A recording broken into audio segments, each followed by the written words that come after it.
बहुत समय पहले की बात है। एक नेक दिल और परोपकारी राजा रहता था। वह हमेशा अपनी प्रजा की भलाई के कार्य करता था, अतः प्रजा उससे बहुत खुश रहती थी। राजा बाढ़, अकाल, महामारी आदि के समय में खजाने का मुंह खोल देता था। ऐसे समय में वह प्रजा का लगान भी माफ कर देता था और अपनी ओर से प्रजाजनों को अनाज, कपड़ा तथा इसी प्रकार की आवश्यकता की अन्य वस्तुएं देकर उनकी सहायता भी करता था। ईश्वर की कृपा से राजा के सत्प्रयासों के कारण राज्य में लंबे समय से कोई दैवी विपत्ति नहीं आई थी। अतः राज्य की प्रजा दिनों दिन रात चौगुनी प्रगति कर रही थी। राजा में एक गुण और भी था। वह बुद्धिमान, ज्ञानी और साधु पुरुषों का बड़ा सम्मान करता था और उनकी सुख सुविधाओं का पूरा ध्यान रखता था। उसके राज्य में बहुत बड़ा जंगल भी था। इस जंगल में अनेक ऋषि मुनियों के आश्रम भी थे। ये ऋषि मुनि राज्य के सच्चे हितैषी थे।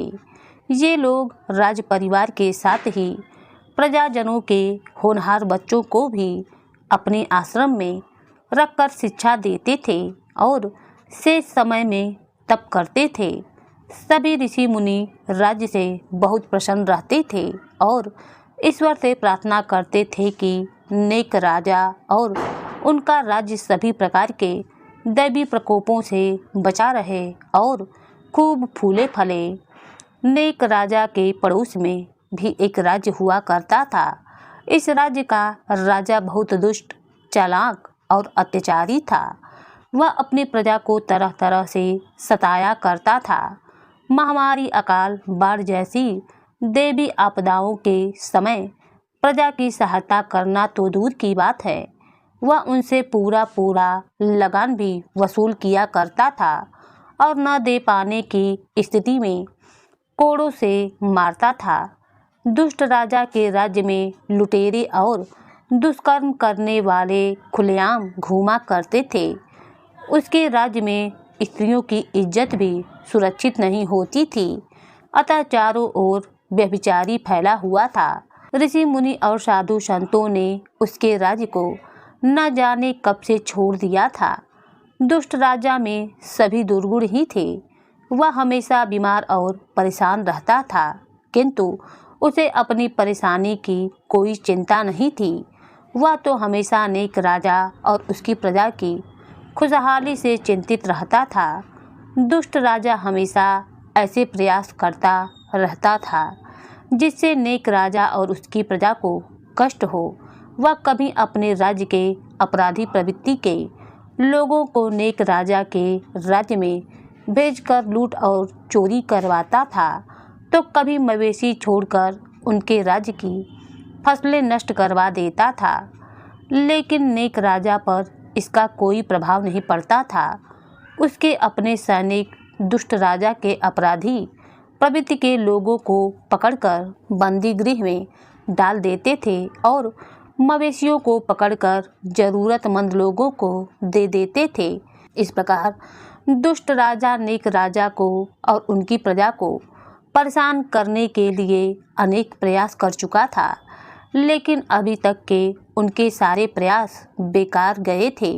एक बार दुष्ट राजा ने नेक राजा के राज्य पर आक्रमण करने का विचार भी बना लिया, लेकिन वह उनके लिए हिम्मत नहीं जुटा पाया। दुष्ट राजा की प्रजा उनसे डरती थी, लेकिन मन ही मन उससे घृणा भी करती थी। उसके राज्य के कर्मचारी और सैनिक भी विश्वास के नहीं थे, अतः दुष्ट राजा ने नेक राजा पर आक्रमण करने का विचार अपने मन से हमेशा के लिए निकाल दिया। लेकिन वह नेक राजा के राज्यों को हड़पने का विचार अपने मन से कभी नहीं निकाला था। इसके लिए उसे एक शुभ अवसर की प्रतीक्षा थी। इधर नेक राजा बहुत बुढ़ा हो गया था। अब उससे राज्य काज संभाला नहीं जाता था। नेक राजा को एक बेटा था। राजकुमार अपने पिता के समान ही नेक और परोपकारी था। उसकी आयु 20 वर्ष की हो चुकी थी। उसने अपने राज्य के ज्ञानी ध्यानी ऋषि मुनियों से सभी प्रकार की विद्याएं सीख रखी थीं और राज्य के सभी कार्य कुशल पूर्वक करने योग्य हो चुका था। एक बार नेक राजा बीमार पड़ा। उसकी बीमारी बहुत गंभीर थी, अतः उसके बचने की कोई आशा नहीं थी। राज्य भर के हकीमों और वैद्यों ने उसे देखा और उसका इलाज किया, किंतु सफलता हाथ नहीं लगी और एक दिन उनकी मृत्यु हो गई। नेक राजा के मरने के बाद उसके बेटे को राजा बनाया गया। नया राजा सभी प्रकार से नेक, परोपकारी और प्रजा का हितैषी था, अतः किसी को कोई परेशानी नहीं हुई और राज्य का कार्य पहले की ही भांति आराम से चलता रहा। नए राजा का अभी तक विवाह नहीं हुआ था। नेक राजा ने सोचा था कि वह राजकुमार की शिक्षा पूरी होते ही किसी अच्छी सुंदर सुशील राजकुमारी से उनका विवाह करा देंगे और उसे राजकाज सौंप देंगे। परंतु राजकुमार की शिक्षा पूरी होते ही वह गंभीर रूप से बीमार हुए और मर गए। राजकुमार की माँ बहुत सीधी और सरल थी, फिर भी उसने राज्य के कर्मचारियों की सहायता से राजकुमार के लिए राजकुमारी की खोज आरंभ कर दी। दुष्ट राजा को भी यह समाचार मिल गया कि नेक राजा के विवाह के लिए एक राजकुमारी की खोज की जा रही है। वह ऐसे ही अवसर की प्रतीक्षा में था। उसके एक बेटी थी। दुष्ट राजा ने अपनी बेटी और नए राजा के विषय में बड़ी देर तक सोच विचार किया और फिर एक भयानक निर्णय लिया। अपनी बेटी को विषकन्या बनाने का निर्णय कर लिया। दुष्ट राजा ने अपना निर्णय किसी को नहीं बताया। उसने यह बात अपनी रानी और राजकुमारी को भी नहीं बताई। दुष्ट राजा ने अपने एक विश्वास पात्र गुप्तचर को अपने पास बुलाया। वह बहुत वृद्ध आदमी था। वह नगर के बाहर जंगल में एक खंडहर के नीचे बने शानदार तहखाने में रहता था। इस खंडहर और उसके नीचे बने तहखाने की जानकारी केवल दुष्ट राजा और उसके कुछ विश्वास पात्र लोगों को ही रहती थी। पूरे राज्य में इस खंडहर को अभिशप्त समझा जाता था। लोगों का विश्वास था कि यहाँ दुष्ट आत्माएं रहती हैं जो जीवित व्यक्ति का खून पीती हैं। इस खंडहर के पास दिन या रात किसी भी समय जो व्यक्ति गया वह मारा गया। अतः लोगों ने खंडहर की ओर अब जाना छोड़ दिया था। दुष्ट राजा ने खंडहर के नीचे बने तहखाने में पहुंचकर वृद्ध आदमी से बात की। उसने उससे अपनी योजना के बारे में बता दिया। उसने गुप्तचर विभाग के प्रमुख को बताया कि वह अपनी राजकुमारी को विषकन्या बनाना चाहता है। उसने अपनी योजना को स्पष्ट करते हुए कहा कि वह नए राजा के पास जाकर पहले अपनी गलतियों के लिए क्षमा मांगेगा और उसके बाद अपनी बेटी के विवाह का प्रस्ताव रखेगा। राजकुमार बहुत नेक और दयावान है, अतः वह उसे माफ कर देगा। उसके साथ ही रूपवान होने के कारण वह अपनी बेटी से विवाह भी कर लेगा। इस प्रकार नए राजा की पत्नी एक विषकन्या बन जाएगी। इस विषकन्या के विष के प्रभाव से नया राजा अगले ही दिन सुबह नहीं देख पाएगा। इसी समय दुष्ट राजा नए राजा के राज्य पर आक्रमण कर देगा और उसे अपने राज्य में मिला लेगा। गुप्तचर विभाग के प्रमुख व्यक्ति के मन में थोड़ी इंसानियत बची हुई थी। उसने राजा को समझाया कि वह इस कार्य के लिए अपनी बेटी की जिंदगी न बर्बाद करे, लेकिन राजा ने उसकी बात नहीं मानी। राजा का कहना था कि उसके राज्य में कोई सुंदर लड़की नहीं है और यदि कोई सुंदर लड़की मिल भी जाए तो उसे विषकन्या बनाने से कोई लाभ नहीं होगा, क्योंकि नया राजा किसी राजकुमारी से विवाह करेगा, साधारण घर की लड़की से नहीं करेगा। गुप्तचर विभाग के प्रमुख ने राजा को अनेक सुझाव दिए, लेकिन राजा ने उसका एक भी सुझाव नहीं माना और अपनी जिद पर अड़ा रहा। अंत में विवश होकर वृद्ध गुप्तचर प्रमुख राजकुमारी को विषकन्या बनाने के लिए तैयार हो गया। दुष्ट राजा खुश हो गया और अपने महल में वापस आ पहुंचा। दुष्ट राजा ने अगले दिन अर्धरात्रि के ही समय अपनी बेटी को बुलाया और उसे अपने साथ चलने को कहा। उसने राजकुमारी को केवल इतना बताया कि वह उसे एक गुप्त स्थान पर ले जा रहा है, जहां उसे कुछ समय तक रहना होगा। यहाँ उसका एक विशेष ढंग से उपचार किया जाएगा।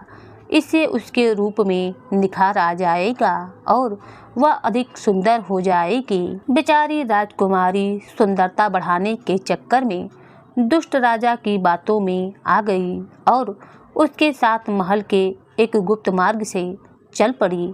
इस समय दुष्ट राजा और राजकुमारी के साथ कोई सैनिक अथवा गुप्तचर नहीं था। दुष्ट राजा अपने घोड़े को रात के अंधेरे में बड़ी तेजी से दौड़ा रहा था। उसके पीछे पीछे उसकी बेटी बैठी हुई थी। दुष्ट राजा ने नगर की सीमा पार की और जंगल में आ पहुंचा। वहां कुछ समय तक एक जंगली रास्ते पर आगे बढ़ता गया और उसके बाद उस खंडहर तक पहुंच गया, जहां प्रधान गुप्तचर रहता था। प्रधान गुप्तचर को दुष्ट राजा की योजना की जानकारी मिल गई थी। वह पहले से ही उसकी प्रतीक्षा कर रहा था। उसने दुष्ट राजा का स्वागत किया और राजकुमारी सहित उन्हें खंडहर के नीचे बने तहखाने में ले गया। राजकुमारी बहुत भयभीत थी। वह दुष्ट राजा से बहुत डरती थी, अतः कुछ भी पूछने का साहस नहीं कर पा रही थी। दुष्ट राजा ने प्रधान गुप्तचर को अलग ले जाकर उससे कुछ बात की और फिर राजकुमारी को वहीं छोड़कर महल लौट आया। वृद्ध प्रधान गुप्तचर ने राजकुमारी के साथ अपनी बेटी जैसा व्यवहार किया। उसने उसे थोड़ा बहुत खाने के लिए दिया और फिर विशेष रूप से तैयार किए गए एक कक्ष में उसे सुला दिया। अगले दिन से राजकुमारी को विषकन्या बनाने का काम आरंभ हो गया। उसे सबसे पहले साधारण प्रकार के विष दिए गए। इसके बाद धीरे धीरे तेज असर वाले विष भी दिए जाने लगे और कुछ समय बाद विष लेना राजकुमारी की आदत बन गई थी। उसे विष मिलने में थोड़ा सा भी अगर विलम्ब हो जाता तो वह बेचैन हो उठती थी। यह सब लगभग 8 महीनों तक चलता रहा। उसके बाद विषकन्या तैयार करने का दूसरा चरण आरंभ हुआ। राजकुमारी के लिए खतरनाक घातक विष वाले कोबरा सांप मंगाए गए तथा उनका विष निकालकर उसे दिया जाने लगा। यह क्रम लगभग 2 माह तक चलता रहा। राजकुमारी इतनी विषैली हो चुकी थी कि उस पर कोबरा सांप के विष का भी कोई प्रभाव नहीं पड़ता था। एक दिन एक कोबरा को राजकुमारी के सामने लाया गया। प्रातःकाल का समय था। राजकुमारी कोबरा को देखकर पहले तो कुछ डर गई, लेकिन कुछ ही पलों में सामान्य हो गई। अब वृद्ध प्रधान गुप्तचर के कहने पर उसने अपना मुंह खोला और जीभ बाहर निकाल दी। इस क्षण कोबरा सांप ने उनकी जीभ पर पूरी ताकत से फन पटक कर डस डाला।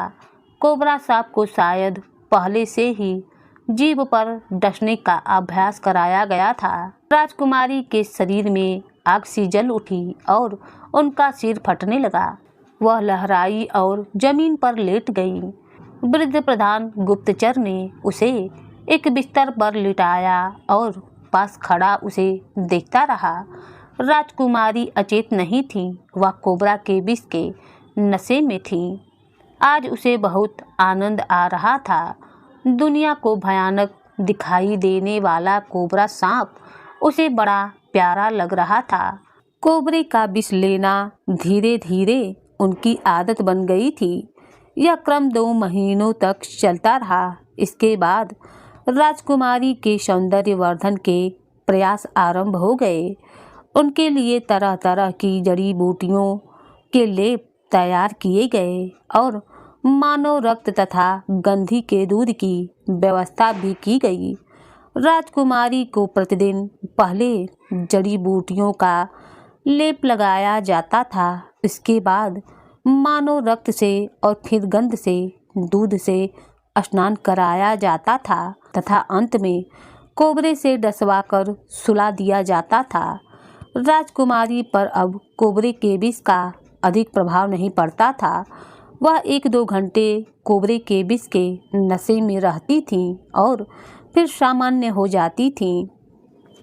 कुछ ही दिनों में यह स्थिति भी समाप्त हो गई और राजकुमारी कोबरे के साथ इस प्रकार खेलने लगी मानो वह बच्चों का खिलौना हो। राजकुमारी को खंडहर के नीचे बने आरामदायक तहखाने में रहते रहते लगभग 1 वर्ष हो चुका था। इस मध्य उन्हें विष लेने के साथ ही साथ और भी बहुत कुछ सिखाया गया था। उसे संगीत, गायन, नृत्य की शिक्षा भी दी गई थी। मदिरापान का अभ्यास भी कराया गया था। इसके साथ ही उसे पुरुषों को सम्मोहित करने की कला का भी प्रशिक्षण दिया गया था। इन सब चीज़ों से राजकुमारी का पूरा जीवन ही बदल दिया गया था। राजकुमारी अब पहले जैसी राजकुमारी नहीं रही थी। अब राजकुमारी की सुंदर आँखें इस प्रकार की हो गई थीं कि यदि कोई उनकी आँखों में आँखें डाल देता तो फिर अपनी आँखें हटा नहीं सकता था। इतना ही नहीं, राजकुमारी की आँखों की सम्मोहन शक्ति इतना प्रबल हो गई थी कि वह अपनी सम्मोहन शक्ति के बल पर धीरे धीरे सामने वाले व्यक्ति को नियंत्रित भी कर सकती थी। राजकुमारी पूरी तरीके से विषकन्या बन चुकी थी। वास्तव में राजकुमारी की सांसें इतनी घातक हो चुकी थी कि वह अपनी सांसों के विष के प्रभाव से किसी को भी मौत की नींद सुला सकती थी। प्रधान गुप्तचर ने यह शुभ समाचार दुष्ट राजा के पास भिजवा दिया। दुष्ट राजा ने जब यह सुखद समाचार सुना कि उनकी बेटी सफल विषकन्या बन चुकी है तो वह बहुत खुश हुआ। उसने समय बिल्कुल नष्ट नहीं किया और अगले ही दिन मध्यरात्रि के समय प्रधान गुप्तचर के पास जाकर राजकुमारी को महल में वापस ले आया। उसने एक दिन पहले ही राजकुमारी के महल में बड़े ही गुप्त ढंग से 1 दर्जन कोबरा सांप तथा अन्य आवश्यक चीज़ों की व्यवस्था कर रखी थी। दुष्ट राजा ने विषकन्या बनी राजकुमारी के विषय में किसी को कुछ भी नहीं बताया था। अतः राजकुमारी से किसी को भी मिलने नहीं दिया गया था। रानी भी अपनी बेटी से नहीं मिल सकी थी। अभी तक उसने रानी तथा राज परिवार के सभी लोगों को यह बता रखा था कि राजकुमारी कुछ विशेष प्रकार के परीक्षण लेने हेतु 1 वर्ष के लिए दूर देश गई हुई हैं। अब राजकुमारी के आ जाने के बाद उनसे मिलने पर लगे प्रतिबंधों से राजकुमारी की असलियत खुल जाने का डर था। अतः दुष्ट राजा की घातक योजना का भंडाफोड़ हो सकता था। दुष्ट राजा ने शीघ्र ही राजकुमारी का विवाह करने का निश्चय कर लिया। दुष्ट राजा ने अपने विश्वास पात्र महामंत्री और सैनिक को बुलाया तथा उनके साथ मंत्रणा करने के बाद नए राजा के पास राजकुमारी के विवाह का संदेश भेज दिया। नया राजा अपने पिता के समान ही बड़ा नेक और सहृदय था। उसने दुष्ट राजा के महामंत्री और सेनापति का स्वागत किया। विवाह प्रस्ताव पर चर्चा हेतु अपने राज्य के महामंत्री, सेनापति, राजपुरोहित तथा अन्य गणमान्य नागरिकों को आमंत्रित भी किया था। सभी ने दुष्ट राजा की राजकुमारी के साथ विवाह करने को बड़ा ही गंभीरता से लिया और इस पर खुलकर अपने मन की बात कही। इनमें 2 प्रकार के मत थे। कुछ लोगों का विचार था कि दुष्ट राजा बहुत चालाक और मक्कार है। इस विवाह के पीछे निश्चित रूप से उसकी कोई चाल होगी, अतः इस विवाह से इनकार कर देना ही उचित रहेगा। दूसरी तरफ कुछ लोगों का मत था कि राजकुमारी बहुत ही सुंदर हैं तथा इस विवाह से 2 शत्रु राज्य एक दूसरे के रिश्तेदार भी बन जाएंगे, अतः यह विवाह अवश्य किया जाना चाहिए। पूरे दिन इस विषय पर तरह तरह की बातें होती रहीं। किंतु कोई निर्णय नहीं हो सका। नया राजा नेक और सहृदय था, किंतु उसके पास अनुभव की कमी नहीं थी। अतः वह कुछ भी तय नहीं कर पा रहा था कि अंत में यह निर्णय किया गया कि पहले रानी दुष्ट राजा के पास जाएंगी और राजकुमारी से स्वयं मिलेंगी। इसके बाद विवाह के संबंध में विचार किया जाएगा। नया राजा ने दुष्ट राजा के महामंत्री और सेनापति को इस निर्णय से अवगत करा दिया और उन्हें ससम्मान विदा कर दिया। दुष्ट राजा को नए राजा का यह निर्णय अच्छा लगा। उसे राजकुमारी के गुणों के विषय में प्रधान गुप्तचर ने सब कुछ बता दिया था।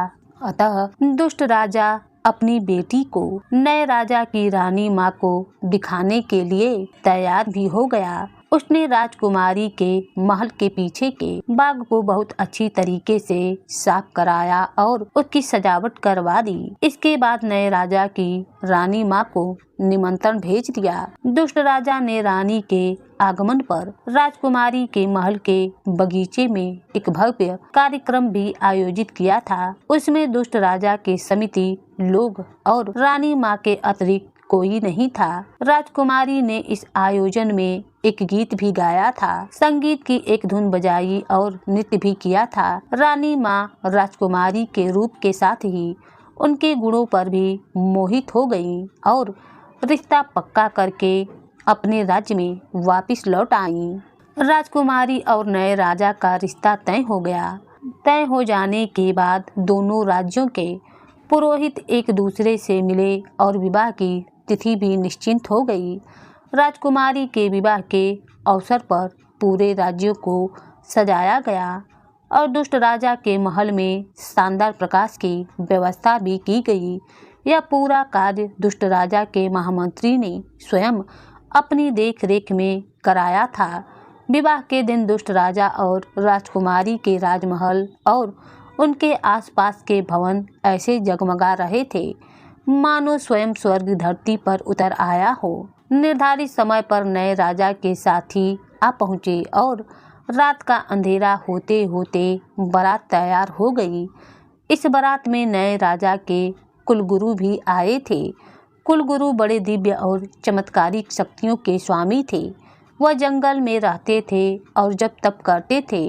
वह नए राजा के विशेष अनुरोध पर इस बारात में आए हुए थे। कुलगुरु के पास एक पालतू भेड़िया था।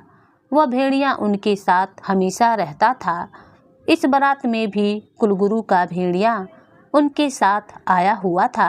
नए राजा की बारात बड़ी ही शानदार थी।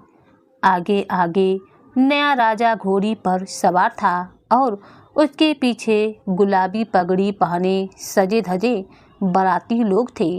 दुष्ट राजा ने बारात का बड़े प्रसन्न मन से स्वागत किया। आज वह बहुत खुश था। उसके मन की मुराद पूरी होने वाली थी। बारात के स्वागत सत्कार की व्यवस्था राजकुमारी के महल के बगीचे में की गई थी। यहाँ एक शानदार मंडप भी सजाया गया था।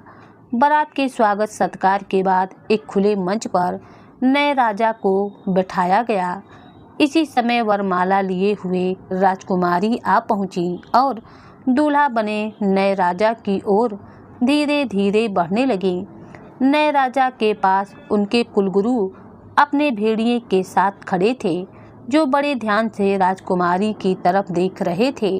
राजकुमारी दृष्टि नीचे की हुई थी, अतः कुलगुरु कुछ समझ नहीं पा रहे थे, किंतु उन्हें राजकुमारी कुछ असामान्य दिखाई दे रही थी।